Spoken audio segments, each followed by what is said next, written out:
Well, I'm here today with a special guest, someone who has been at the forefront of exploring ideas of political philosophy, but he's also been in the bowels of government as well with the Reagan administration. So he's the senior scholar at the Fund for American Studies. He's an academic, a columnist, a lecturer, and he's someone who has been a leading light of the post-war fusionist reevaluation of conservative and libertarian thinking. We have with us Dr. Donald Devine. How you doing?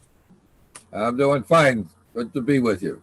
Yeah, it's great to have you on. And our mutual friend Dan McCarthy of Modern Age recommended that I speak with you because we share two common interests, at least at the starting point, which is we're both fans of Rene Girard and trying to understand how his anthropological insights can inform our politics and our political philosophy.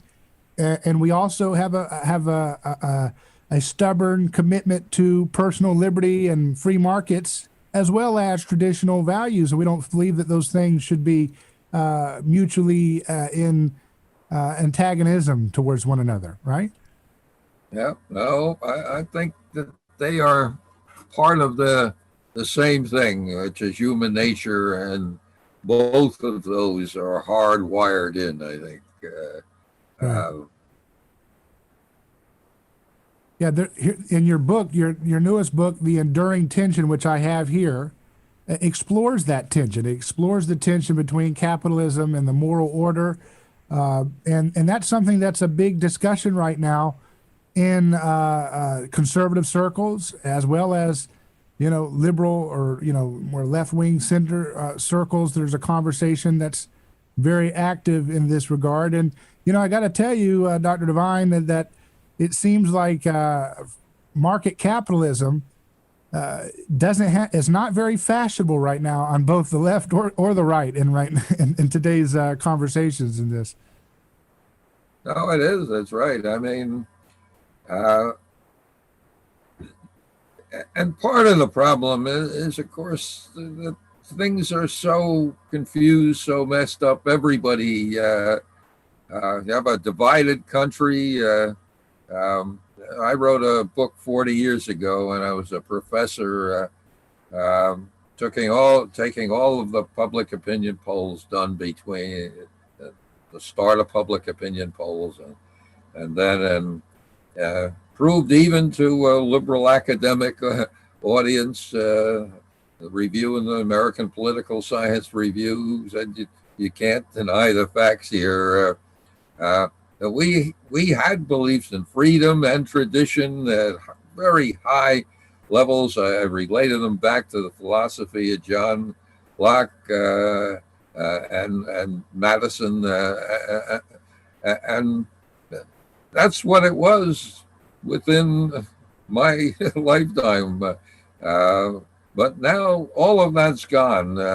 We're divided on almost everything, almost equally, too.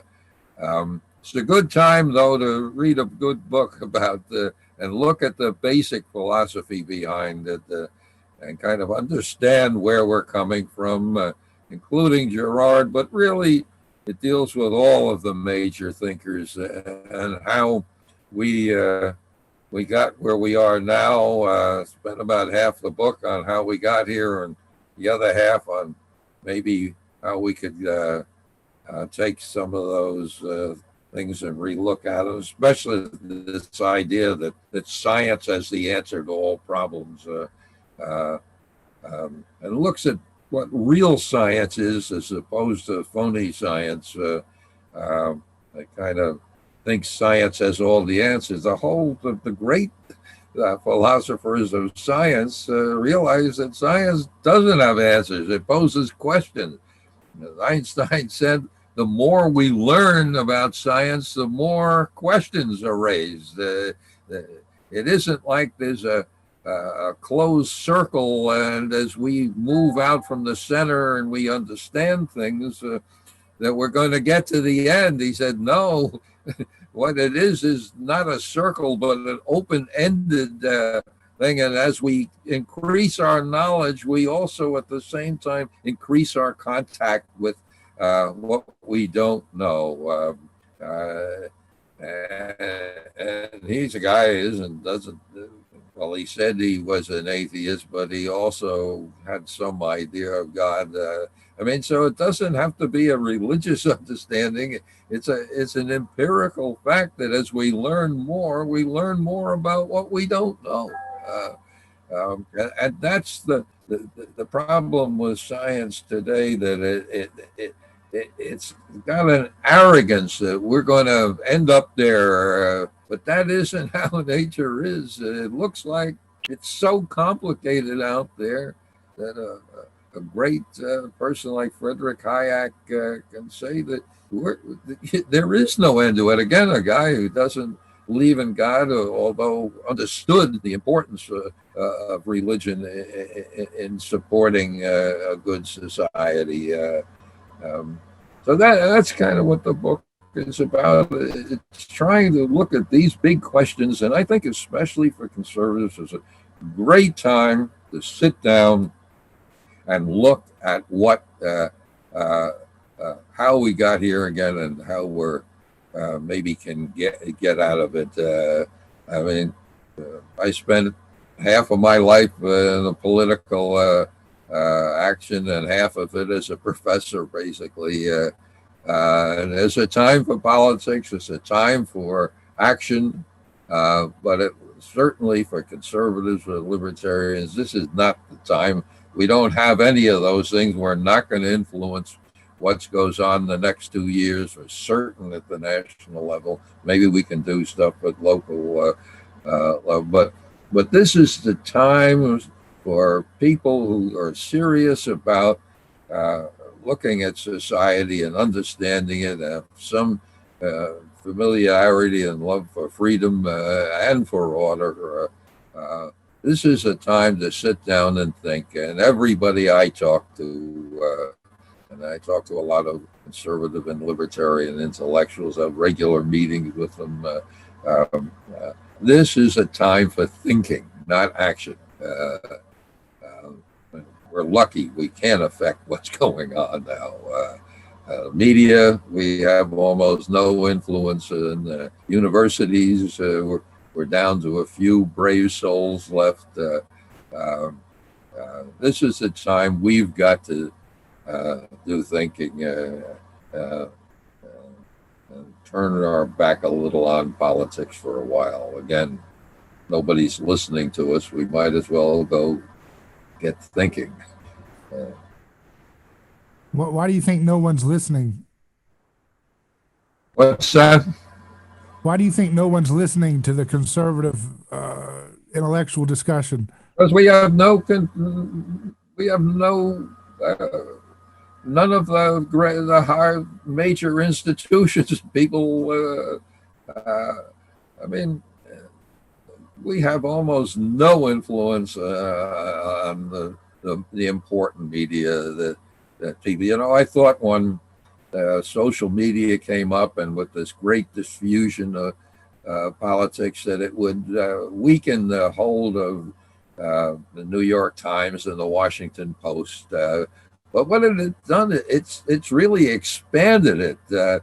Social media uses those two, and we're much more dependent on those two major papers than we ever were, because it's picked up by social media and becomes the word. And both of those institutions have moved left too. Forget about the universities. It's almost worth a life for a conservative to go into a university these days. So, I mean, we just don't control any of or even able to get into most of the institution. Well, you say, well, what about Fox? Well, Fox is beating a fast retreat away from this. And business, I mean, the business, big business especially, they're afraid if they say anything out of line, they're going to find them persona non grata, and you not be able to say anything. It's a very tough time all of the major ways of communication, the, the, the money, politics, it's all on the side of the left of center now. And they're becoming increasingly intolerant. They don't want us to be on social media. Forget about being in the university. I mean, they don't even make lip service about having conservatives in university settings. And we're down to, we have institutions like the Heritage Foundation or Cato or what you're doing, what I'm doing, the Fund for American Studies. We're out there doing what we can, but I mean, we're just so out of it. The only, I've been said for 30 years, the only time conservatives have any equality is during a campaign, a political campaign, because they got to listen to it a little. Now, they'll bias it, but at least you can say something that might get through the media screen.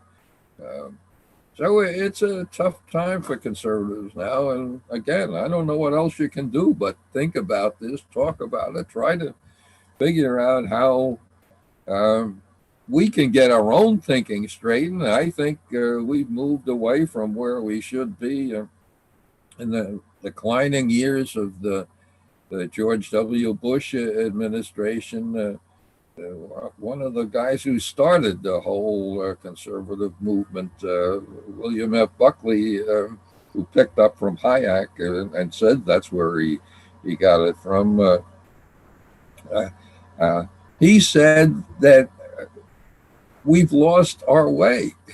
This is under George W. Bush that we've lost our way. We've lost a good sense of where we are. We haven't taken the great ideas that we have and they become slogans. What we got to do is get back to thinking. My last book before this one was basically on that theme from Buckley. So this isn't new. We've gone another couple of presidents and we're in worse shape. So it's a time we've got to really think about what we do. You mentioned that one of our friends is thinking less about free trade than kind of we would like. But maybe we need to look at it. The fact is that most of the so-called free trade agreements were not free trade at all. Right. What they did is they have thousands of pages of what you can do and what you can't do. So we can't just say we're for free trade. It's got to be trade that, excuse me, got to be trade that is really free trade and not just a bunch of.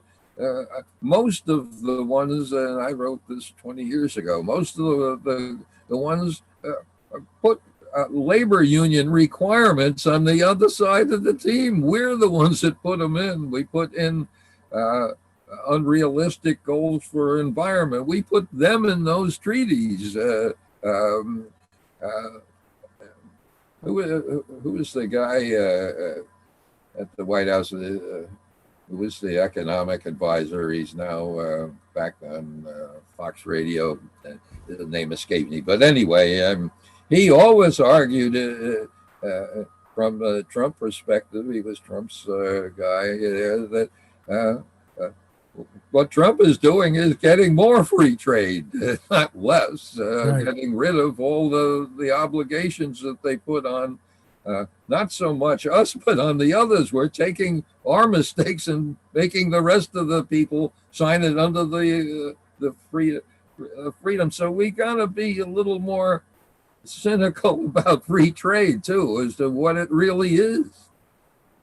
Yeah, Ron Paul calls it managed trade, those deals, NAFTA. Yeah, that's TAFTA. Exactly what it is. And it's just not free trade at all.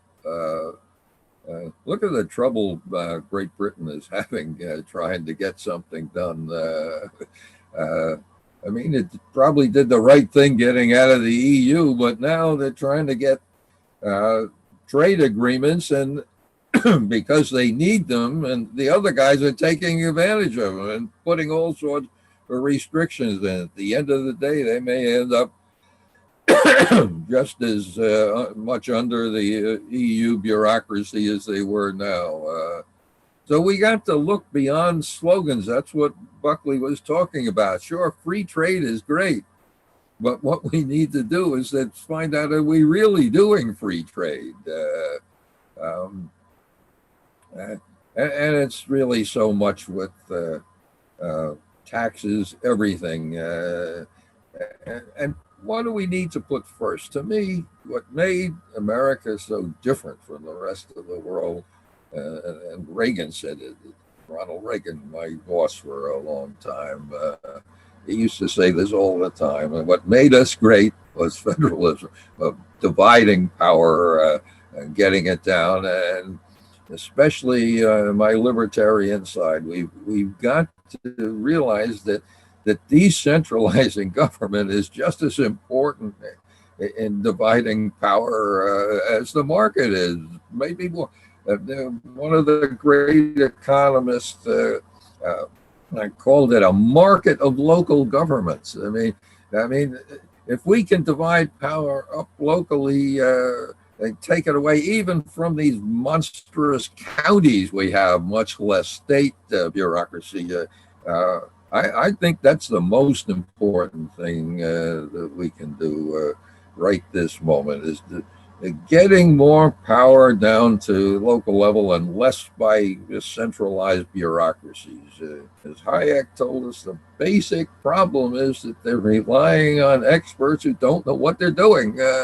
And even the pandemic here, Trump has gotten a lot of heat for what he did, but his most important thing is he let the states, and then most of the states let the localities handle it. I mean, it's ridiculous to have the same policy goal on for South Dakota that it is for California. I mean, they're so totally different places.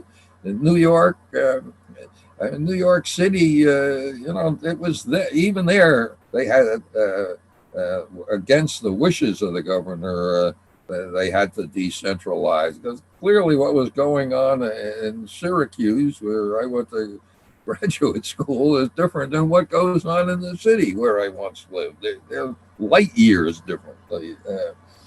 So I think these are the things we have to go back and look at, and how we got there, and even our priorities.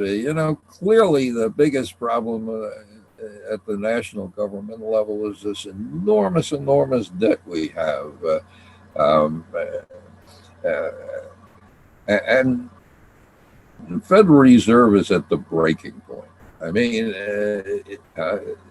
top people who work for it, one of the senior policy people over there is out of it now, and saying they just don't have any tools to throw back if anything goes wrong now.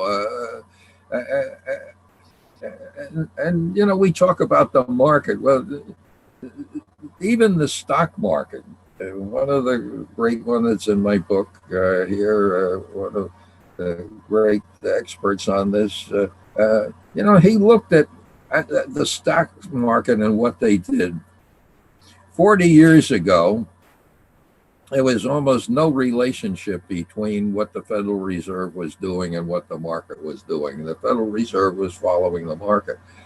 In the last 20 years, the market has been following the Federal Reserve. The market goes up and down basically the day after the Federal Reserve chairman decides what he wants to do. It's an artificial market. And I'm very concerned. I think we're going to have a terrible breakdown of the stock market, the Federal Reserve. We're 110th anniversary of creating the Federal Reserve. You mentioned earlier about the Mises Society. this is the initial problem, moving into giving a central bank the control of the economy. For a long time, we kept it minimum, but I mean, today it's just totally overwhelmed. We need to think what we can do about this. Yeah, Things central that bank some was one people of the, say are crazy about gold. We're going to have to start looking at issues like that more seriously than we have been. a central bank is one of the planks of the Communist Party agenda, isn't it? You know, the original manifesto.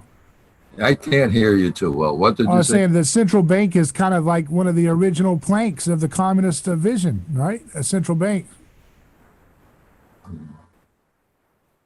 I'm sorry, I can't hear you there. Yeah, I was saying that the central bank is kind of one of the communist plank manifesto essentials, isn't it? Oh, well, listen, you look at basically a dozen proposals in the Communist Manifesto. We got about 7 of them already done. We've had them almost done by 100 years ago.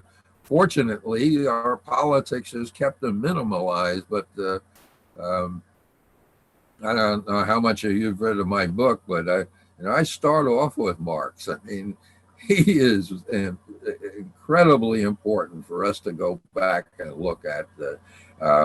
And not all of what he said is wrong. In fact, as I argue in my first chapter, I think he had a better understanding of capitalism than most modern capitalists do. Right. These are the things that I just have a great passion for. I mean, we need to go back and rethink what we're doing. And there was no modern conservatism, intellectual conservatism by World War II. I mean, when Friedrich Hayek, who had to leave Austria just before the Nazis are coming, not quite immediately, but he has to go to England during the World War II, and as Hitler and the Soviet Union, he writes a book that basically revives things. I mean, an incredible series of he writes this academic book in England during the war. The guy who runs the biggest media publication, Reader's Digest of the United States, reads it. He serializes this in this magazine. It becomes a nationwide thing. Bill Buckley says that's what turned him around. Frank Meyer, the intellectual power at the National Review, helped start the modern version. Ronald Reagan says that's the... one guy makes this an issue. When I went to graduate school, which admittedly was a long time ago, when I went to graduate school, one of the main books was called The End of Ideology, which means that everybody is a progressive left-winger now, all right? I mean, that's how weak conservative was. It was, nothing. And it took a long time, a lot of thinking by a lot of smart people, a lot of people who could make politics change, and media, Milton Friedman, all kinds of these people come rising up and start challenging the welfare state.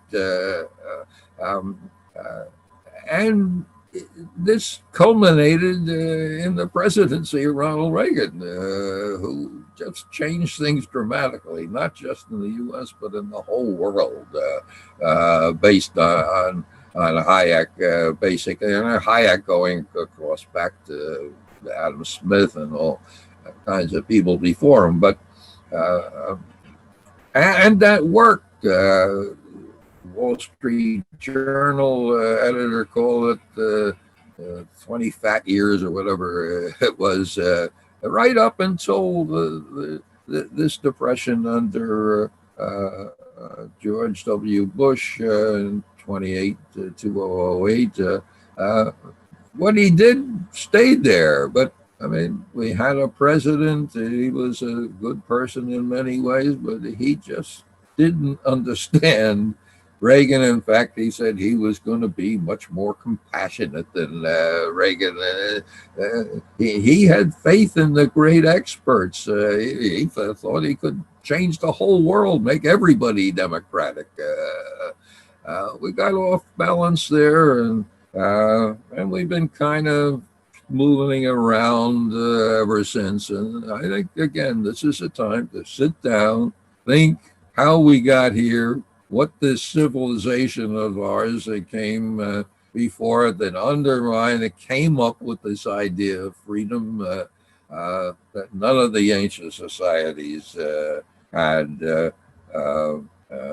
This idea that what's here isn't everything. That this society and this culture isn't everything. This what Vogelin called a cosmological society. That society was one tight thing with one basic idea, basically put through by force, as Girard emphasizes. And this idea was broken somewhat by Socrates in Athens and by Israel, back to Abraham. These are the only two exceptions to this cosmological idea that it's all under the ideas of the power in your culture, and then broken by Jesus and the Christianity and Western civilization. We have an important legacy back there, and it's important for us to go back and think how we got here. That's one of the reasons why I like our mutual friend Girard. He sends you back really to basics. I want to read this passage from your book, The Enduring Tension, about Girard. You said, a God who forced obedience, Girard says, would have been no better than Satan and no different from all earlier gods who relied upon human force. I tell you something. I'm a professor, but been thinking about these issues a long, long time. When I first read Girard, it just said, wow. I mean, this guy is looking at things so differently. I first read him, I don't remember one thing, it was probably on Kindle. And I immediately went out and ordered everything that he wrote. And for the next 2 years, I almost didn't do anything other than read him. Really changes your whole perspective. I mean, even my Frank Meyer, who personally he brought me, I was like a student, although not a formal student.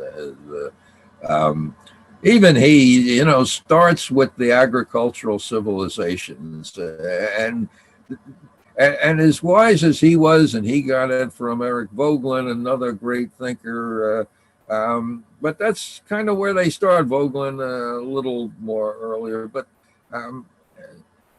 you got to get beyond. There are thousands of years before all that. That our whole civilization, and as much respect as I have for Aristotle, Aristotle assumes that we're social by nature. We're not. That's what Girard tells us. And again, what is even nature? But I mean, the point is that he makes you go back and rethink everything to me. And even Rousseau, I've always had a bias against just reading, like everybody else, a social contract. Of course, you go back and read him and say, hey, he had an interesting idea.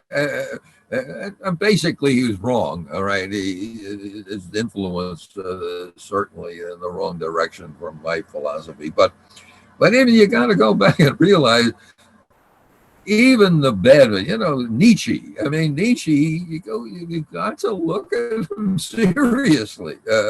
I mean, he makes it clear. It's power and suffering, and that's what life is like, and tough up to it. All right, and Jesus, who's his opposite, that's who he picks as his opposite. Jesus says there's got to be something better than this. There's another life out there.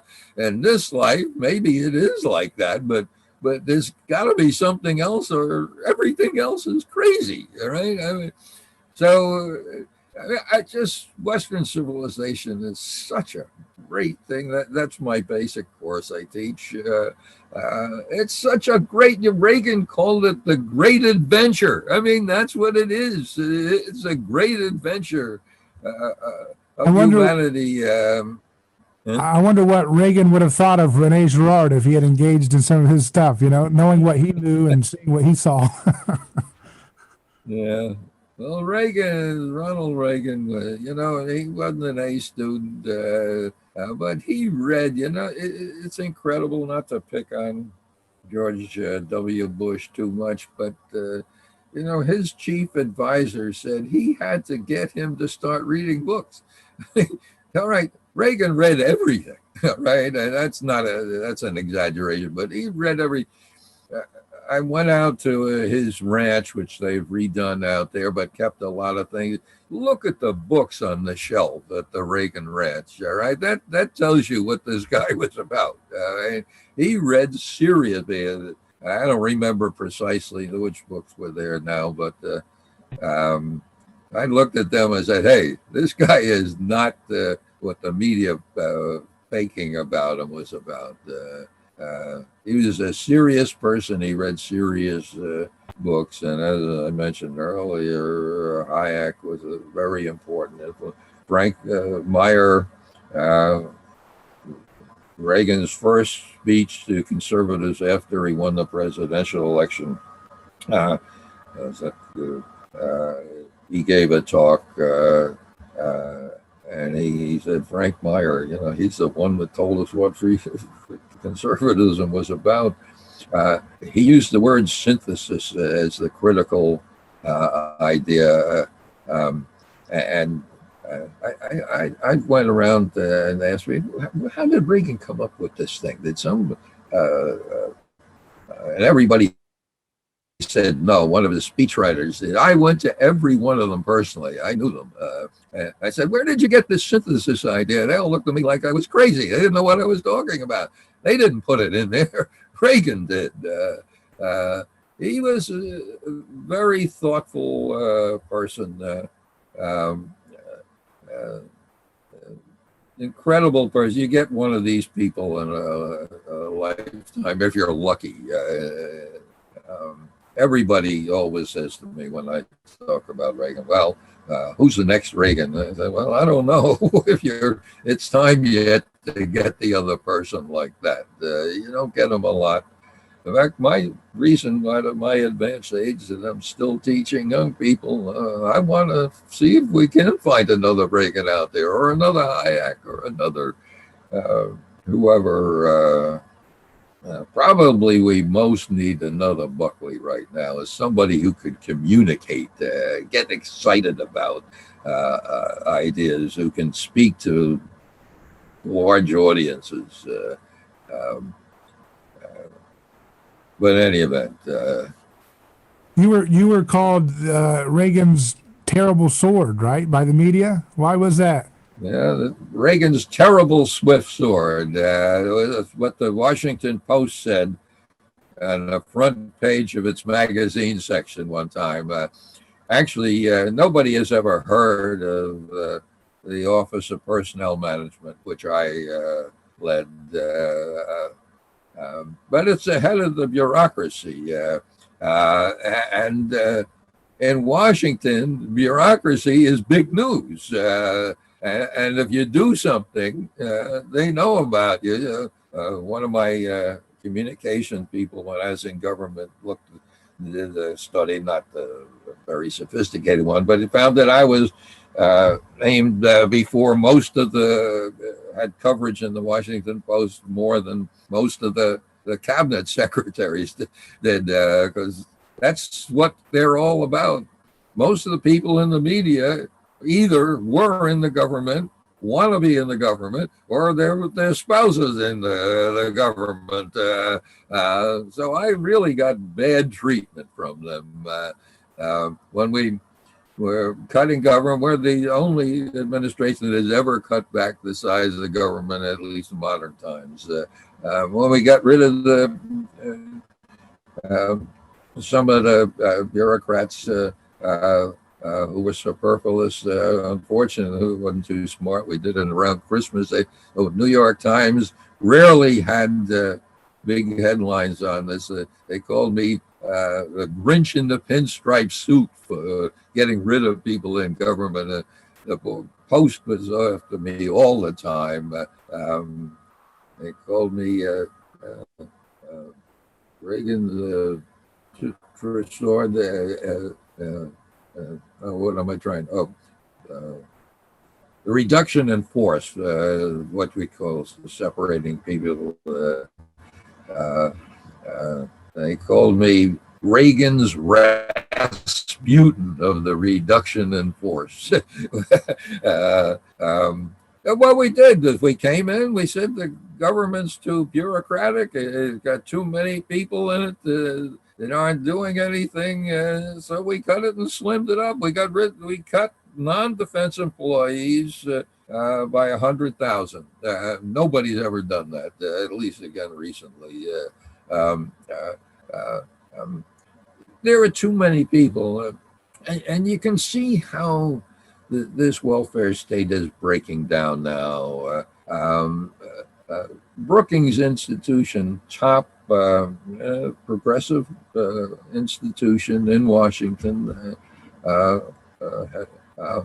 guy named Professor Light, Paul Light, he wrote a book, a deep analysis of them that shows the government doesn't work anymore. All right. He said the national government cannot faithfully execute its laws. All right. That's out of the Constitution. That's what they're supposed to do over there. They can't do it. He says 50, 60, 70 degrees between the person who makes the decision at the top as the secretary and when it hits real people. And you can't communicate down those 70 levels because all these different levels have different interests. I think we're seeing the end of the welfare state. Whether it's going to mean more freedom or less, I think it could probably go either way. But we're in a very interesting time. We have President Biden. He's going to put in the most radical, progressive welfare state ideas ever, and there's nothing that can stop them that I can see in Congress or courts or anywhere. And he's going to fail. I mean, again, don't listen to Donald Devine, listen to Paul White. All right. They don't know how to do these things. That's the basic fact. You can't tell at the top of an agency, and I was an agency head, you can't tell what's going on below you. I think we're going to have a big deflection point as to where we go. And You think culturally we're entering into a dark age? we may or we may not. Maybe when this falls apart, people are going to say, hey, this didn't work. Let's go back to federalism. Let's go back to decentralization. Let's go back to market freedom. These are the things that got us here. Maybe that'll be the only alternative left. how do you put the, Girard is good about talking about how ancient societies wanted to do what they could to prohibit envy. How do we put the genie back in the bottle once envy has been stoked to the degree that it has been now? Envy is really the heart and fuel of our culture today. What is the heart of the culture? Envy. How do we put envy back in its place? How do we mitigate envy? Envy? Yeah. Yeah. Well, we're not going to get rid of envy, all right? All right. Envy, as he shows, is deep down. And one of, I think, his most important things, I don't even remember if I had made it before when I was thinking of this, whether it made it into my book, but it was in the modern age thing. He says all we can do really is the least possible coercion. All right, it can't be perfect. This is not utopianism. Doesn't work. The only thing that's worked is dividing power that I can see. I was once asked at one of our dinners we have with a bunch of philosophical people there. They asked me what freedom was. I said freedom was separation of power. They all laughed. I mean, what do you say? All right, but it is. I mean, that's all we can do. We can't do perfect stuff. That isn't how it works. But we can try to limit power. That's all. We divide it up. That's what federalism is about. That's what decentralized, that's what local government. And of course, as the great de Tocqueville said, what made us great was he was sent over here from France in the early part of America, and they told him, go tell us what the justice system is in the United States. And he went looking all around America. He couldn't find any justice system. It was so decentralized, and so much of what's done was done by private organizations. He's the one that realized we were a volunteering kind of country to get things done. Government, where it existed, was local. County governments hardly existed, much less state governments.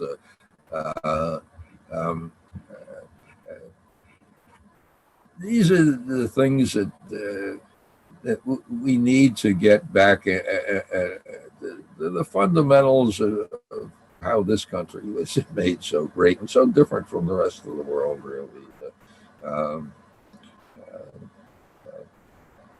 We had something really good here. We had some big stains like slavery, although we tend to forget about a half a dozen states had already outlawed slavery or put them on a path to outlet before the Civil War. Europe outlawed, that de Tocqueville said in his book, outlawed slavery for basically 1,000 years. Nobody ever did that until Britain did it again in the 19th century, 18th century.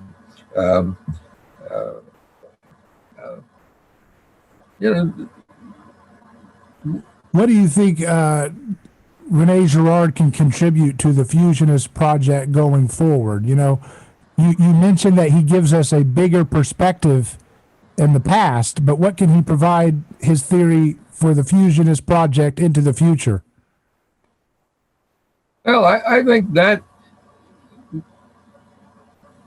idea of the past should make us realize that there are no easy solutions. All right, I mean, that's human nature, and that the West did find a way. It's a limited way of trying to control this violence that's so strong in our nature. And again, to me, you can simplify it so much: dividing power. I mean, that is what we've got to get back to so many libertarians, and I call myself a libertarian conservative. I mean, so many of them just say, well, the market, that's it. All we got to do is no. Government is essential. The problem is that people are dangerous, all right? Libertarianism is not anarchism. There is a necessity for a state to try to limit coercion. Now, you don't want to trust all that power to the national government. That's why we have in between governments. We have states, and we have counties, we have local governments.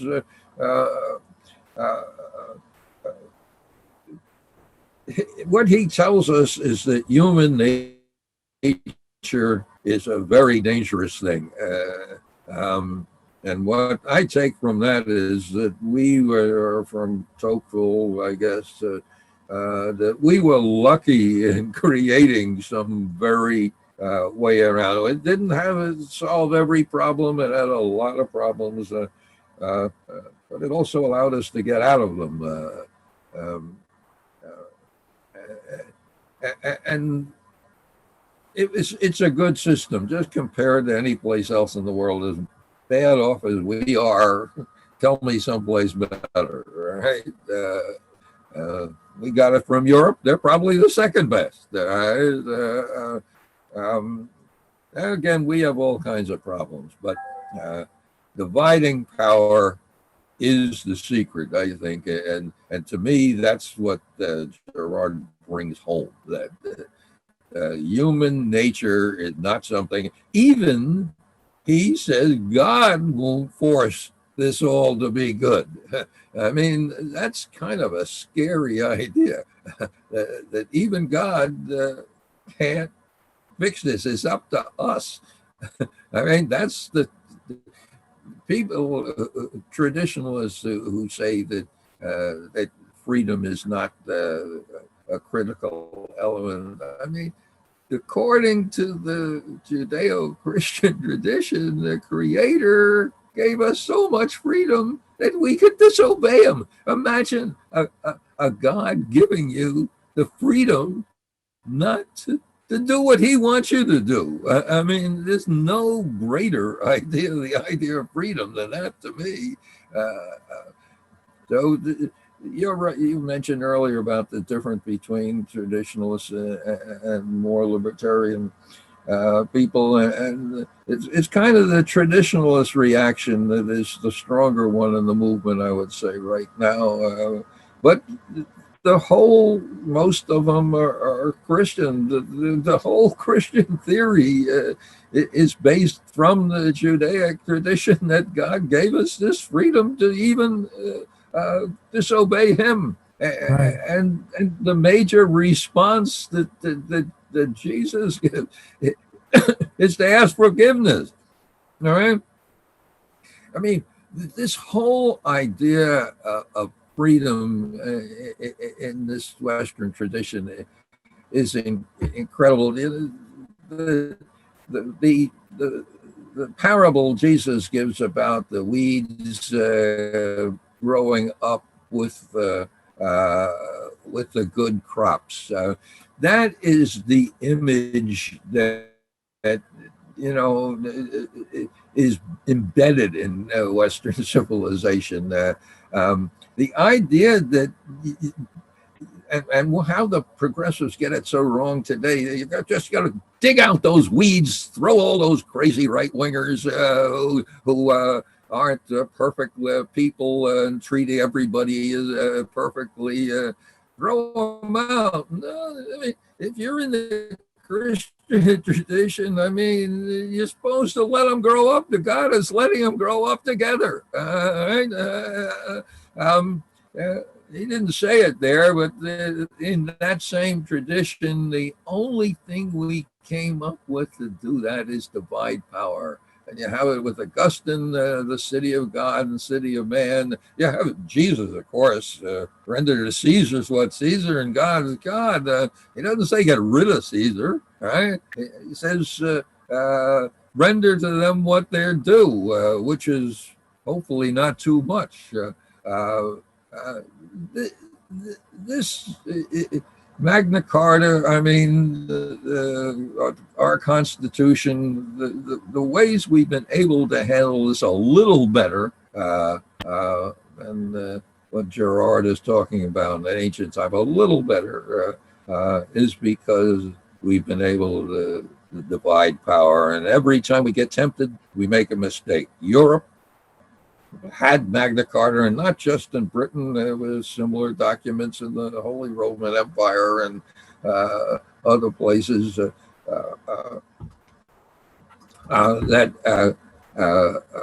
dividing power. But what did they do? They decided, no, we want to have divine right kings. We want to have all power in the king. So, Europe went away for it. It came over here. A long time we were dividing power. But one of the geniuses, Woodrow Wilson, changed America.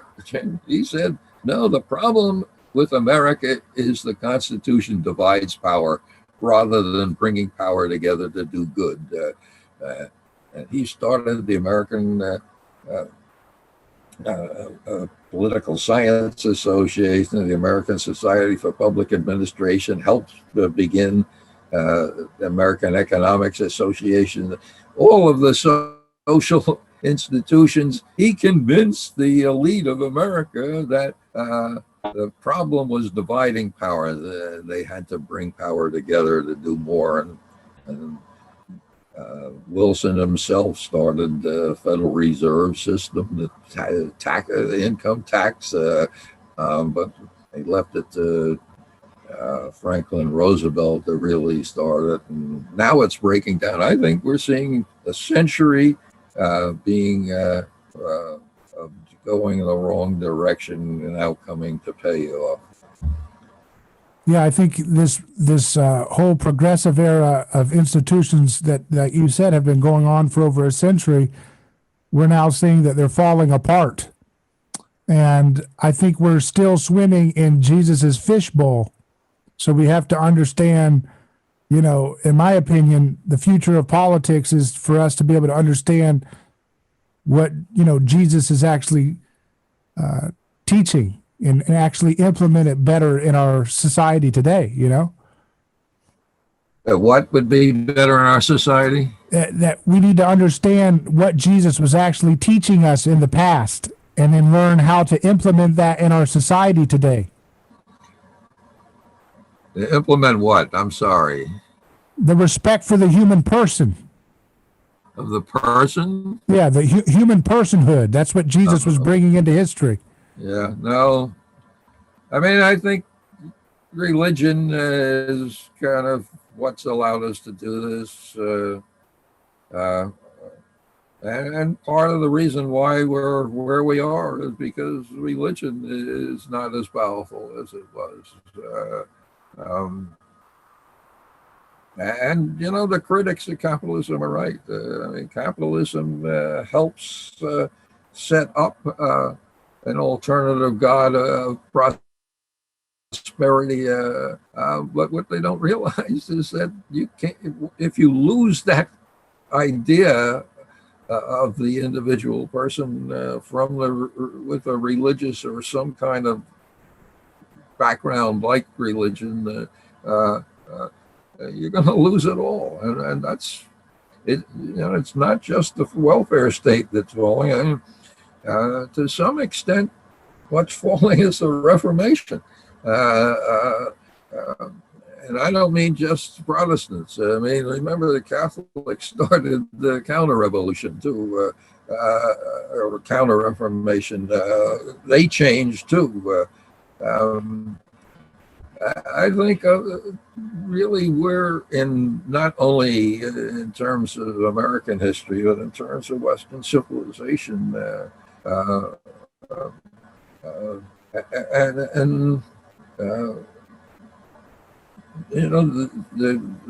status of the mainline church, Protestant churches in America is really, they're a lot of what had to do with holding this together. The fact that they are in such decline is clear, is one of the reasons why everything else is in decline. Religion's a big part of what needs to be done to fix this up. In fact, nothing really makes much sense. You know, our wonderful Declaration of Independence, endowed by their creator. I mean, that's what made this whole system work. And if you lose that idea, I mean, basically, you can have some great minds like John Gray or some of the modern secular philosophers, not many of them, who can hang on to this, but most people can't. They need something that is more concrete. Gray's Stoicism is great, but you could count on two hands in history how many of them have been able to hold on. Religion is the only solution for most of us, but who knows? You could have a whole revival through this thing. This whole pandemic crisis. People aren't going to church because they're frightened, but who knows what they're doing at home. So you never know when a new revival is going to come up.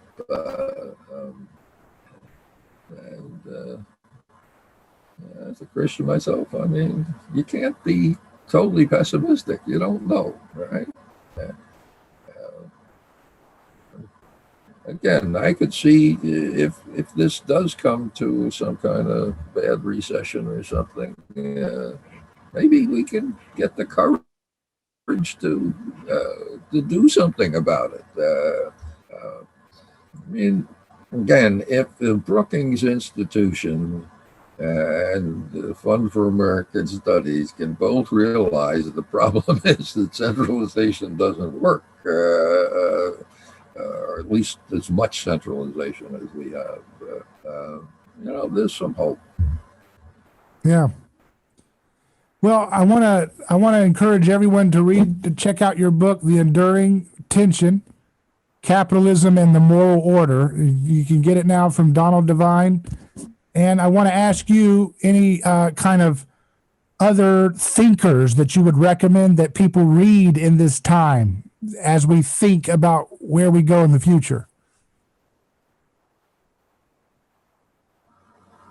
Any other intellectuals that you would recommend people to read? Oh, me. I'm sorry. I thought you were talking still to the audience. All right.